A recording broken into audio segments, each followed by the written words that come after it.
E aí, sabe aquelas questões de concurso que parecem um verdadeiro quebra-cabeça de engenharia? Pois é, hoje a gente vai decifrar uma dessas, mergulhando de cabeça no mundo da ciência dos materiais para entender o que é, afinal de contas, a Lei de Burita. Vamos juntos desvendar esse mistério? O desafio é esse aqui, ó, direto de uma prova de engenharia. A Lei de Burita é uma fase com qual característica? É de alta tenacidade, tem baixa resistência ao desgaste, seria uma composição eutética ou se forma em aços de baixo carbono? Para resolver isso não adianta chutar, né? A gente precisa de uma ferramenta que é essencial para qualquer engenheiro de materiais. E essa ferramenta é o diagrama de fases ferro-carbono.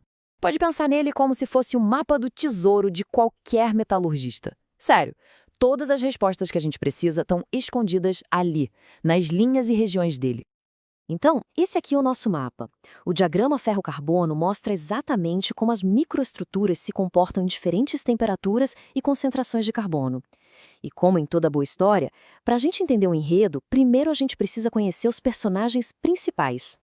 A nossa primeira personagem é a austenita. Pensa nela como uma fase mais quente, mais flexível.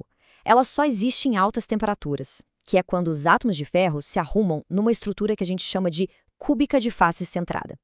E essa estrutura tem mais espaço por dentro, o que permite que ela dissolva uma boa quantidade de carbono.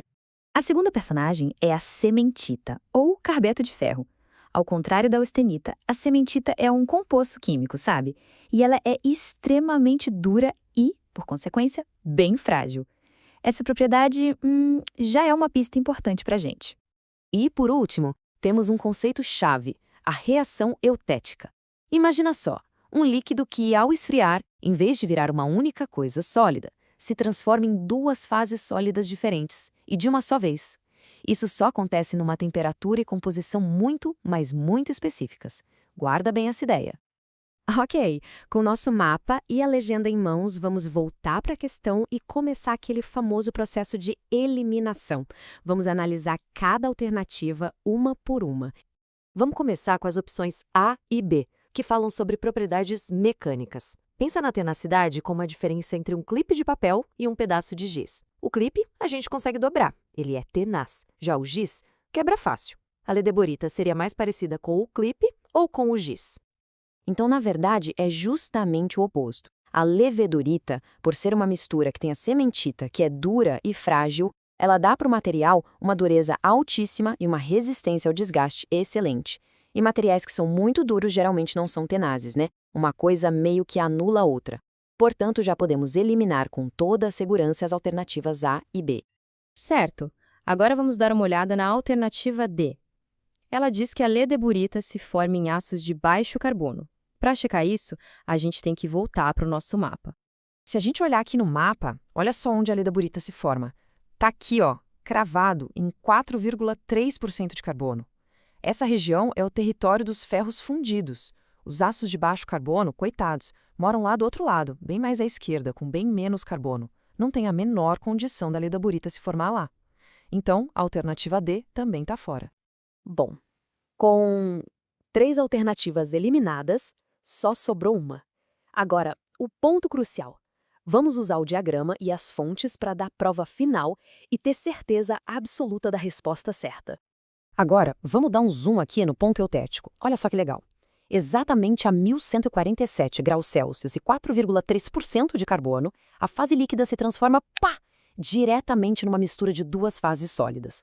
Lembra daquela definição que eu pedi para guardar? É exatamente isso que está acontecendo aqui. E para não deixar nenhuma dúvida, essa citação de uma das nossas fontes mata a charada. Ela descreve com todas as letras que no ponto eutético o líquido se solidifica em austenita e sementita e a microestrutura que resulta dessa reação se chama Lei de Burita. Pronto, não tem mais o que discutir.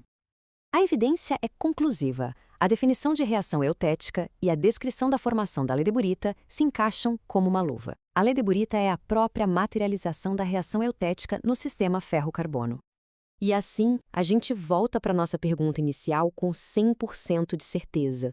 A Lei de Burita é uma fase eutética composta por austenita e sementita. A alternativa C é, sem sombra de dúvida, a resposta correta. Missão cumprida. Mas antes da gente fechar, vamos só consolidar tudo que a gente aprendeu sobre essa microestrutura fascinante. Então, resumindo a ópera, lead-burita é essa mistura eutética de austenita e cimentita, que se forma lá nos 4,3% de carbono.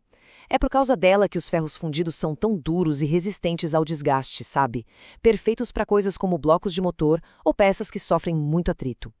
No fim das contas, tudo isso mostra como o diagrama de fases é a chave para contar a história completa de um material. A gente desvendou a aleodoburita, mas o diagrama de fases ferro-carbono está cheio de outras transformações, outras microestruturas super importantes, como a perlita, a bainita. Fica a pergunta no ar: que outros segredos esse mapa fundamental da metalurgia ainda guarda para a gente explorar? Até a próxima!